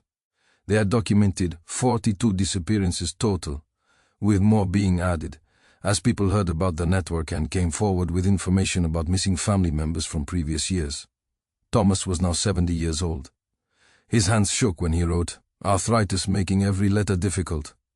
His eyesight was failing. He had to hold the ledger close to his face and write in bright sunlight. Why multiple candles? His back, injured in the fire, ACHD constantly. But he kept writing, kept organizing, kept bearing witness because someone had to, because the disappeared deserved to be remembered, because justice, even if it never came, at least deserved to be demanded. In the summer of 1873, Thomas Hayes received news that felt like an answer to years of prayers. A federal marshal had arrived in Ashland County investigating labor practices in the region. Marshal Henry Porter was in his mid-40s, a thin man with tired eyes who'd been appointed during the Grant administration. He was part of a federal effort to enforce the 14th and 15th Amendments and investigate violations of freed slaves' rights in the South. His jurisdiction covered several counties in Georgia, and he'd been following up on reports of forced labor, debt peonage, and other schemes designed to maintain slavery under different names. Thomas learned about Porter's arrival from Margaret Lawson, a schoolteacher, who'd seen the marshal in town asking questions about labor conditions. Thomas's heart leapt. Finally, someone with actual authority who might investigate, someone who could compel testimony, demand documents, arrest suspects. He immediately made contact, sending word through Margaret that he had important information to share. Porter agreed to meet him at the church in Freeman's Quarter, away from the white parts of town, where such a meeting might draw unwanted attention. They met on a Tuesday evening in July. Thomas brought his ledger and all the documentation he'd compiled over 6 years. Maps, timelines, witness statements, everything. He also brought representatives from the network, people who could corroborate information and testify to the pattern of disappearances. Marshal Porter arrived with one assistant, a younger man who took notes. Porter himself was courteous, treating the black men and women he met with respect that was rare from white officials. He listened carefully as Thomas presented his evidence. Thomas had prepared for this meeting, organizing his presentation to be as clear and compelling as possible. He started with the numbers. 46 documented disappearances between 1865 and 1870. 3, all from black communities in the region, all under suspicious circumstances. He showed Porter the pattern. People vanishing in evening hours, last seen near white areas, all leaving behind possessions and money, none giving any indication of planning to leave. He presented the timeline showing clusters of disappearances that suggested periodic harvests of victims. He shared the witness statements, Louise's account of overheard conversations, Jackson Price's report of suspicious job offers, Robert Gill's observations of crates being loaded at night. He identified the suspects, Tucker Harland, Mr. Henderson, Mr. Yates, Mr. Phillips, and critically Sheriff William Parrish. He explained his theory about how the operation worked. Capture, transport, sale to remote labor operations where no one would investigate conditions. Porter listened to everything. He studied the ledger, running his finger down the list of names. He examined the maps. He read the witness statements. His expression grew increasingly troubled. When Thomas finished, Porter was quiet for a long moment. Then he rubbed his face with both hands. And Thomas saw something in that gesture that made his saint. Omak sink. It was the weariness of a man who knew what truth looked like, but also knew how little truth mattered when confronting entrenched power. Mr. Hayes, Porter said finally, this is the most thorough documentation of civil rights violations I've seen in my 3 years in this position. You've done remarkable work here, work that should be the basis for multiple arrests and prosecutions. Hope flared in Thomas's chest. So you'll investigate, you'll pursue this. I will try, Porter said carefully, but I need you to understand what we're up against. Everything you've shown me is compelling circumstantial evidence. It builds a strong case for what you believe is happening. But I have no physical proof, no witnesses who saw an actual kidnapping take place. No recovered victims who can testify about what happened to them. No documents from the suspects. No confessions. No direct evidence. We have witness statements, Marcus Webb protested. We have people who overheard conversations, second-hand accounts, Porter interrupted gently. Hearsay important for establishing probable cause, but difficult to build prosecutions on. And the people you're accusing are wealthy, powerful men with connections throughout the state. Mr. Henderson serves on the county board. Mr. Yates has relatives in the state legislature. Tucker Harland has business dealings with half the prominent families in Georgia. And Sheriff Parrish, Thomas asked, his voice hard. That's the biggest problem, Porter admitted. Local law enforcement is meant to be my partner in these investigations. If the sheriff himself is complicit, as you believe, then I'm working against the very system I'm supposed to work through. Any investigation I open, Parrish will know about it immediately. Any witnesses I interview, he'll learn their names.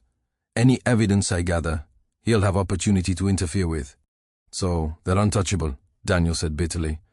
Is that what you're telling us? I'm telling you that the system is designed to protect men like them, but that doesn't mean I won't try. Porter looked at Thomas with something like admiration. You've been fighting this battle for years, Mr. Hayes, without any resources, without any authority, with your life at risk. I can't do less than try, knowing what you've accomplished. Porter explained what he would do. He would file a report with his superiors, documenting the pattern of disappearances and Thomas's evidence. He would request permission to open a formal investigation. He would seek authority to subpoena records from Tucker Harland's business and others implicated. He would try to find physical evidence, shipping records, financial transactions, anything that might prove the trafficking operation, but he was honest about the challenges. Even if I find evidence and bring charges, the case would go before a local judge, to a local jury here in Ashland County. What do you think the chances are of getting a conviction when the defendants are wealthy white men and the victims are? He stopped himself. Colored. Thomas finished. You can say it. We know what we are in the eyes of the law. Porter's expression was pained. I wish I could tell you that the law treats everyone equally, but you know better than I do that it doesn't. What I can promise is that I'll fight for you. I'll do everything in my power to bring these men to justice. Before leaving, Paul, tell us about the attempt on Thomas's life, noting the burns still visible on Thomas's arms. Thomas recounted the night his cabin was burned, the men waiting outside, the complete lack of any official response. Did you report this to anyone? Porter asked. To who? Thomas replied. The sheriff who's probably involved. The federal authorities who weren't here. Porter wrote it all down. This is attempted murder. That's a federal crime. I can pursue this even without local cooperation. But they both knew how unlikely it was that anyone would be prosecuted for burning down a freedman's cabin, especially when no local witnesses would testify against white attackers. Marshal Porter left Ashland County 3 days later, promising to return once he'd received direction from his superiors. Thomas watched him go, wanting to hope but knowing better. He'd lived too long, seen too much, to believe that promises from authorities would necessarily lead to action. 6 weeks passed. Thomas heard nothing. The network continued its work documenting 2 more disappearances during that time, a woman from a community in Burke County and a teenager from a settlement near Augusta. Finally, in September, Thomas received word from Porter via a letter delivered through Margaret Lawson. The marshal had filed his report. His superiors had reviewed it. They agreed the circumstances were troubling and warranted investigation. But there was always a but. Resources were limited. Federal Reconstruction efforts were winding down as political will in Washington collapsed. Marshal Porter had been reassigned to focus on more clear-cut cases where direct evidence already existed. He was being pulled from routine investigations like Thomas's to deal with high-profile incidents that had garnered newspaper attention. The letter was apologetic. Porter had included Thomas's entire ledger in his report. It was now part of the official federal record, preserved in an archive somewhere in Washington. The disappearances had been documented and acknowledged, at least on paper, but no formal investigation would take place, no charges would be filed, no arrests would be made. I'm sorry I couldn't deliver justice, Porter's letter concluded. But please know that your work matters. You have created a record that will survive even if nothing is done with it now. Future generations will know what happened here. That may not seem like enough, but it's more than most victims of injustice ever receive. Thomas read the letter 3 times, then folded it carefully and placed it in his ledger. He understood what Porter was really saying. The federal government was abandoning freed slaves to their fate. The protection that had been minimal to begin with was evaporating entirely. By 1874, federal troops had withdrawn from most of Georgia. The Marshal Service had been reduced to a skeleton staff. Enforcement of civil rights laws became virtually non-existent. The men Thomas had identified as trafficking in human beings continued their business without interference, and the disappearances continued. Freeman's Quarter and the network had their protective protocols, and those protocols were effective for their own communities. But people in other areas, people without organization or documentation, continued to vanish. Thomas heard about them through the network, tried to document them, added them to his ledger, even though he never met them, even though all he had was second-hand reports. By the end of 1875, Thomas's ledger contained 63 names, 63 people who had disappeared under suspicious circumstances in the 9 years since the Confederacy's defeat. 63 people who had tasted freedom, only to have it stolen back. Thomas was 75 years old now, his body failing him in ways that couldn't be ignored. His hands shook so badly that writing was agony. His eyesight had deteriorated to the point where he could barely see the page, even in bright sunlight. His heart, the doctor in Ashland proper had told him, when Thomas had scraped together enough money to see him, was weak and irregular. He had maybe a year, maybe less. He needed to prepare for what came after him. Thomas Hayes spent his final months ensuring the work would continue. He trained Daniel intensively in the documentation system, teaching him how to interview witnesses, how to verify information, how to organize records. Daniel, now 41 years old, accepted the responsibility with the same quiet determination his father had always shown. Thomas also made copies of the most important parts of his ledger, painstakingly writing out duplicate pages despite the pain in his hands. He distributed copies to trusted members of the network, ensuring that if one ledger was destroyed, others would survive. He wrote detailed instructions for continuing the documentation, including a list of people throughout Ashland County who could be trusted to provide information and people who should be avoided. He created a guide for training new record keepers, explaining the methods he'd developed over nearly a decade of work.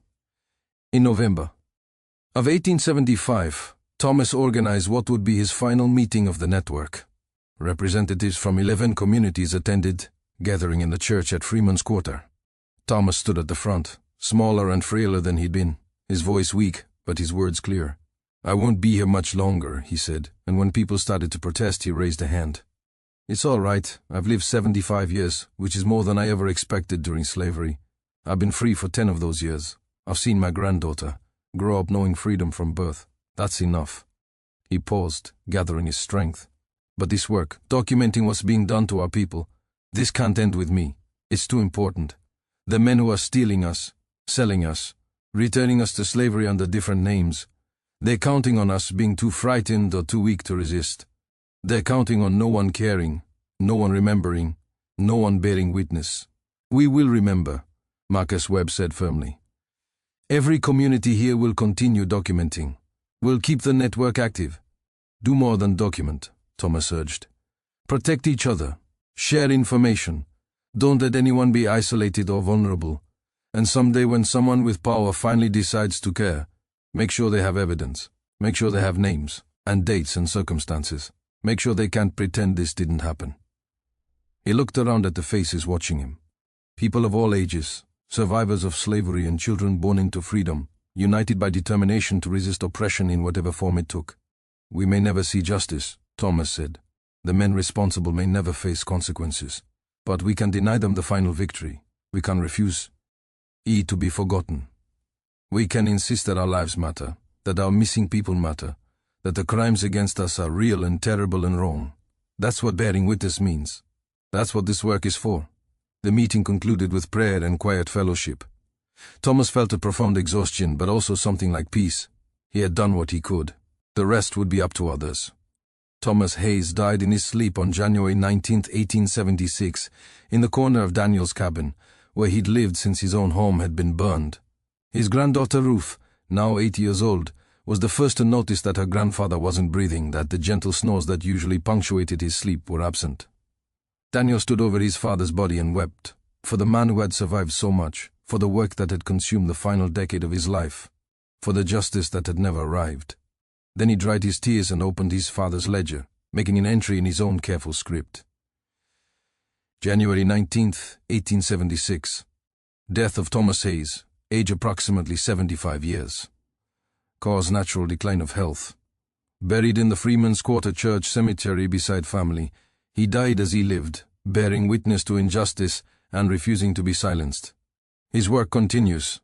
The funeral was attended by over 200 people, representatives from every black community in the county and several from neighboring areas. They sang hymns and told stories about Thomas, not just about his documentation work, but about the man he'd been, the quiet strength he'd possessed, the way he'd never stopped believing that truth mattered. Daniel Hayes inherited the primary ledger. He continued the documentation for another 8 years. ADA. Ding entries as the network reported new disappearances. The pattern persisted, though the frequency decreased, perhaps because the traffickers became more careful, perhaps because the network's protective strategies were effective, perhaps because the most vulnerable had already been taken. Daniel's entries were brief and factual, lacking his father's narrative detail, but maintaining the essential record. March 2nd, 1876. Marcus Webb, age 51, disappeared from Burke County, last seen leaving work at a Tarpentine camp. Possessions found untouched. No official investigation. August 15, 1876. Anna Price, age 22, disappeared from Ashland County, last seen accepting ride from white employer, never arrived home, no official investigation. February 10, 1877, Simon Foster, age 34, disappeared from Jefferson County, circumstances suspicious, no official investigation. On and on the entries went, a litany of lost people, a catalogue of crimes no one with power cared to stop. In 1883, Daniel added a different kind of entry. November 12, 1883. Tucker Harlan died today, age 68, in his sleep, wealthy and respected to the end, never faced charges for trafficking in human beings. His business empire passes to his sons. The system that enabled him continues. Daniel's final entry came on June 3, 1884. The disappearances continue, though less frequently than before. Our protective measures help, but cannot eliminate the danger. We remain without effective legal protection. We remain without justice, but we remain. We survive. We remember. This ledger stands as witness to crimes committed against our people. May God judge what earthly authorities would not. He sealed the ledger and stored it with other family papers where it would remain for decades, passed down through generations of the Hayes family, preserved but largely unexamined. In the years following Thomas Hayes' death and Daniel's final entry, Freeman's Quarter gradually declined. The optimism of the immediate post-war years had long since faded, replaced by the grim reality of Jim Crow. The rights that had been promised were stripped away through legal maneuvering and violent intimidation. The federal government that had briefly offered protection abandoned freed slaves to the mercy of the same power structures that had enslaved them. Some families from Freeman's Quarter moved away during the Great Migration, heading north toward Chicago, Detroit, Philadelphia, seeking opportunities and safety that Georgia could not provide. Others stayed, but were trapped in a cycle of sharecropping and debt bondage that functioned as slavery under different terminology. The church that had been the center of community life fell into disrepair as the congregation dwindled. The school that Margaret Lawson had started closed when she died in 1889, and no one could be found to replace her. The network of black communities that Thomas had organized dissolved as people scattered or died, the protective protocols forgotten as new generations grew up without understanding why they'd been necessary. Sheriff William Parrish served in his position until his death in 1891. He was eulogized in the local newspaper as a pillar of the community and a steadfast defender of law and order during difficult times. His role in the disappearances was never mentioned, never investigated, never acknowledged. Tucker Harlan's bus, Innes Empire, continued to prosper. His sons expanded the operations, purchasing more land, running more logging crews, shipping more freight down the Ocalgee River. The crates marked mining equipment continued to be loaded at night, continued to be sent to distant destinations. If anyone suspected what else might be in those shipments, they kept their suspicions private. The official history of Ashland County during Reconstruction was written by white historians who described it as a period of difficult adjustment and outside interference. There was no mention of missing people, no mention of continued trafficking in human beings, no mention of Thomas Hayes or his years of documentation. When census records were updated, the disappeared people were simply not counted. Their absence was explained. the way as migration, death from natural causes, or clerical error. Census takers didn't dig deep into the circumstances of missing people from black communities. Why would they? Those lives had never been considered particularly important to document accurately. By 1900, Freeman's Quarter's population had dwindled to fewer than 20 people, mostly elderly individuals who had nowhere else to go. The cabins were falling apart, the gardens overgrown, the roads barely passable. By 1920, it was abandoned entirely. The small church and scattered homes left to decay back into the red clay soil that had grudgingly supported them for a generation. The physical community vanished, but the ledger survived. It passed from Daniel Hayes to his daughter Ruth, who kept it without fully understanding its significance. Ruth passed it to her son, Thomas Hayes Morrison, named after his great-grandfather, W. Howe stored it in an attic, along with other family memorabilia. The truth became what it had always been, something known by those without power, ignored by those with it, and slowly erased by the passage of time and the convenience of forgetting. For 87 years, from 1876 to 1963, Thomas Hayes's ledger sat in various attics and storage boxes, seen occasionally by family members who would page through it, note the careful handwriting, perhaps feel sadness at the names of disappeared people, but never quite know what to do with it. The story was too terrible, the injustice too complete, the lack of resolution too frustrating. It was easier not to think about it, easier to let it remain a family artifact of unclear significance, easier to move forward rather than dwell on horrors that couldn't be changed. But preservation is its own form of resistance. The family kept the ledger, kept it safe, kept it intact even when they didn't fully understand why it mattered. Some instinct, some family loyalty to the great-grandfather or grandfather who had written those entries, made them keep the book rather than throw it away. And so it survived, waiting for someone who would understand its significance. Patricia Cobb was 26 years old in 1963, a graduate student at Emory University in Atlanta, working on her dissertation about African American communities in post-Civil War Georgia. She was the granddaughter of sharecroppers, the first person in her family to attend college, driven by a passion to recover the stories that official histories had erased or ignored. She'd spent 2 years traveling throughout Georgia, conducting interviews with elderly black residents, collecting oral histories before that generation passed away. She was documenting the lived experience of freedom, what it had meant, what it had cost, what dreams it had enabled or crushed. In September of 1963, she arrived in a small town called Millbrook, about 40 miles from where Ashland County used to be before county lines were redrawn in the 1920s. She'd been given the name of a woman named Anna Hayes Morrison, 91 years old, who had family connections to the area and might have stories to share. Anna lived with her daughter in a small house with a well-tended garden. She was sharp-minded despite her age, her memories of the past clearer than her memories of the present. She told Patricia about her grandfather, Daniel Hayes, who had farmed land that no longer existed, under a community name no one remembered.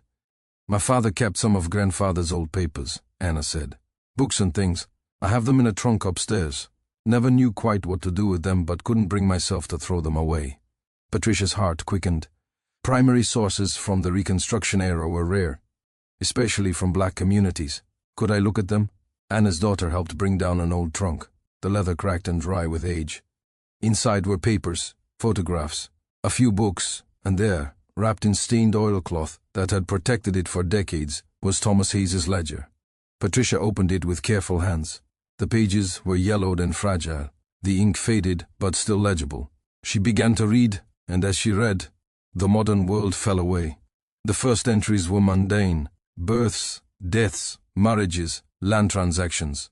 But then came October 27, 1867, and the entry about Benjamin Porter's disappearer, N.C.A. Then Esther Vaughan, then James Hawley, then more and more Thomas's careful documentation of people vanishing, of his attempts to investigate, of the authorities' complete indifference. Patricia read about the community's protective measures, about the network formed to document disappearances countywide, about Thomas's theory that trafficking in freed slaves was continuing under secret circumstances, about the attempt on his life, about Marshal Porter's failed investigation, or Daniel's continuation of the work. She read for hours, barely breathing, aware that she was holding something extraordinary. This wasn't just a historical document, it was a window into systematic crimes that had never been officially acknowledged, let alone investigated or prosecuted. "May I borrow this?" Patricia asked Anna. I promise I'll take excellent care of it. But this is important. This is history that needs to be told. Anna looked at the ledger, at the words her great-grandfather had written by candlelight in a cabin that no longer existed in a community that had been erased from maps and memory. You'll tell his story. You'll make sure people know what happened. I will, Patricia promised. I'll make sure people know. She spent the next 3 months tracking down every piece of information she could find about Ashland County during Reconstruction. She combed through property records, census data, court documents, newspaper archives. She found gaps everywhere. People who appeared in the 1860 enumeration of enslaved people but never appeared in subsequent records. Property deeds for Freeman's Quarter showing land that had been settled and farmed, but was now listed as having all the A's been vacant. Business records for Tucker Harlan's logging operation showing shipments to suspicious destinations with vague cargo descriptions. She found no record of Benjamin Porter, Esther Vaughan, James Holloway, Mary Tucker, Joseph King, or any of the other 63 people named in Thomas's ledger. They disappeared from official records as completely as they disappeared from life. She found no record of any missing persons investigation, no police reports, no sheriff's inquiries, no newspaper articles about mysterious disappearances, nothing. The only evidence that any of it had happened was Thomas Hayes's ledger and the oral histories of descendants who had heard family stories about people who vanished. Patricia Cobb finished her dissertation in 1965. She included a chapter on Thomas Hayes and the disappearances in Ashland County, carefully documenting everything she'd found. Her work was thorough, compelling, and meticulously sourced. She laid out the evidence for systematic trafficking in freed slaves during Reconstruction, for the complicity of local authorities, for the federal government's abandonment of the people it had promised to protect. Her dissertation was approved with honors. Her professors praised her research, her analysis, her writing. The chapter on Thomas Hayes was called groundbreaking and essential reading. When she tried to publish it, she hit a wall. One academic journal rejected it as too narrow in focus. Another said it was speculative despite the documentation. A third suggested she was reading too much into what might have been simple migration patterns poorly recorded in historical documents. A popular magazine said the story was too depressing and lacked resolution. Readers want to know that justice was served. One editor was more honest.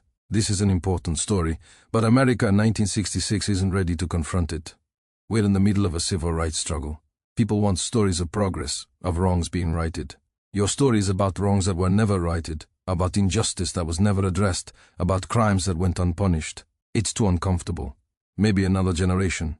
Patricia kept trying. She taught history at a small college in Alabama, continuing to research similar cases throughout the South. She found patterns everywhere.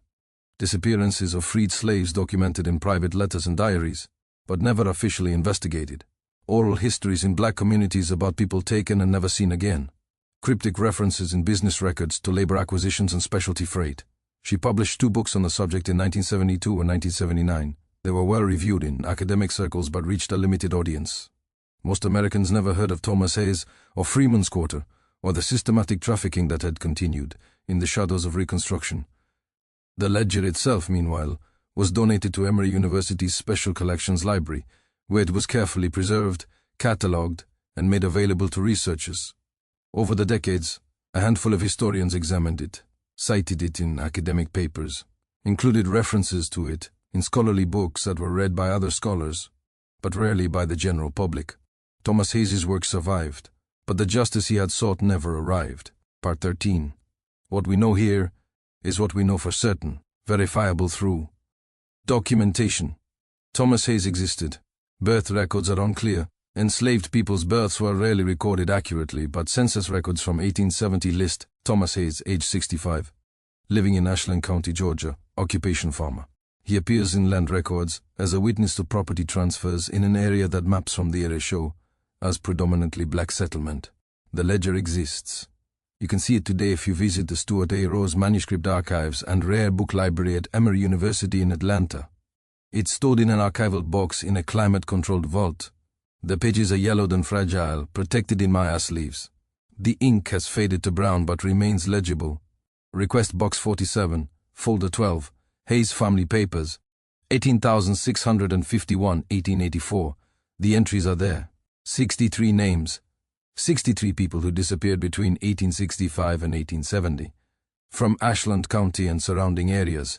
Each entry includes a name, approximate age, date of disappearance, circumstances, and notation that no official investigation took place.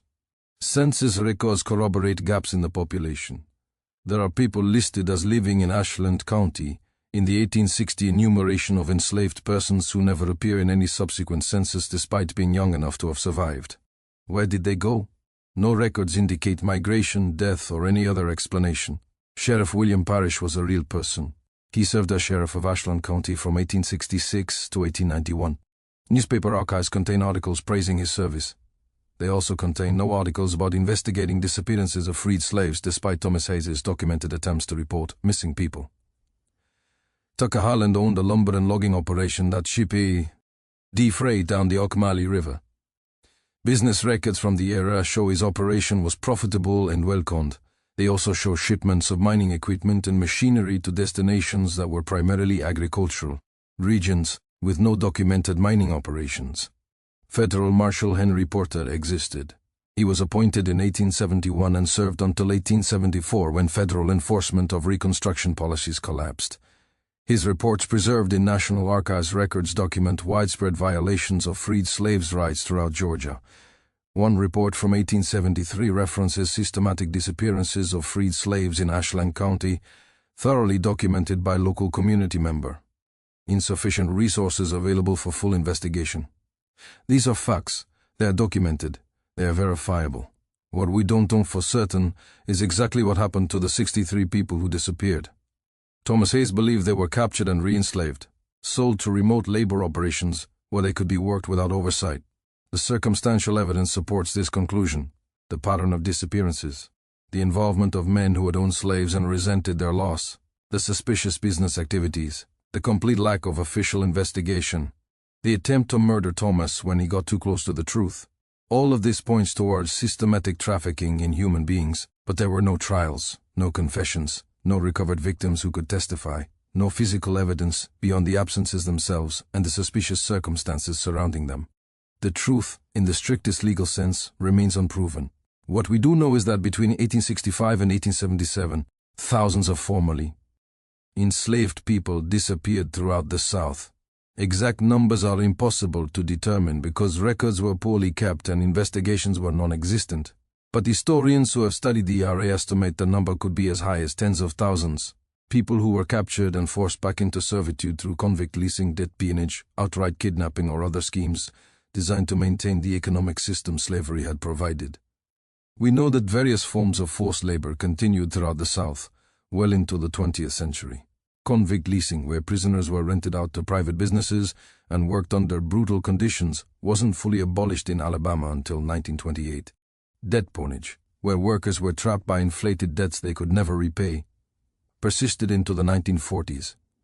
The Supreme Court didn't outlaw involuntary servitude for debt until 1944. We know that crimes against black Americans were routinely ignored by authorities. Lynchings went uninvestigated. Murders went unprosecuted. Theft of property and wages went unrest. The legal system that was supposed to protect all citizens functioned instead as a mechanism to control and exploit black people.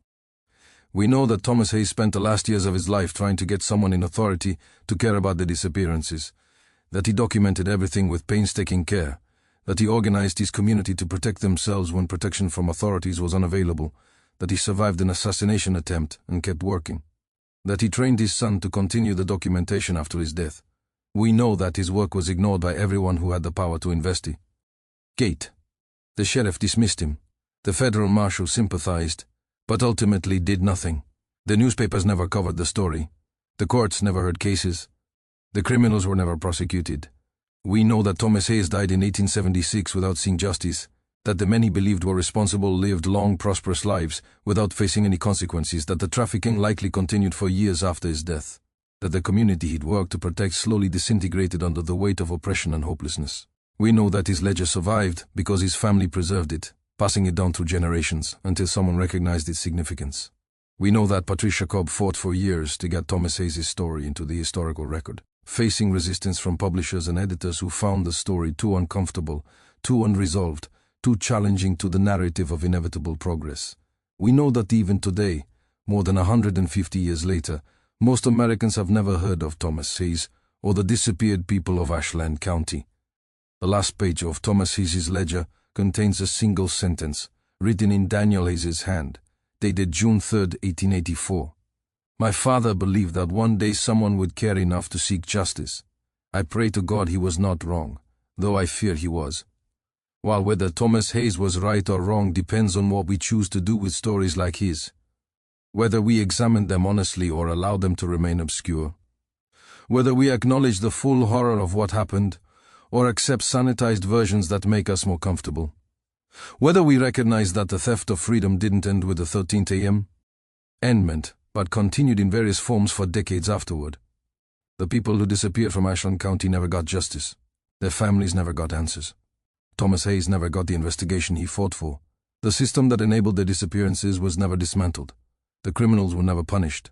But their names are still there, written in fading ink on yellowing paper preserved in a library archive, waiting for someone to see them, to acknowledge them, to remember that they existed, that they were stolen, that they mattered, and that the injustice of the disappearance and the system's refusal to address it represents a truth about America that we still struggle to face.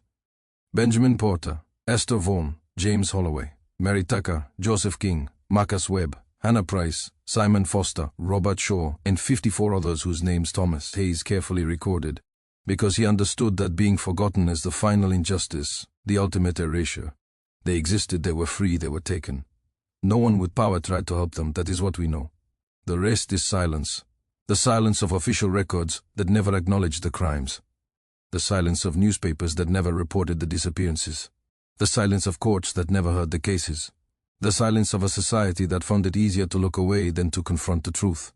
Thomas Hayes refused that silence. He wrote down the names. He documented the crimes. He bore witness when no one else would. His ledger still exists. The names are still there. The question is whether anyone cares enough to remember them, to honor the work Thomas Hayes did, to acknowledge the injustice that was never addressed.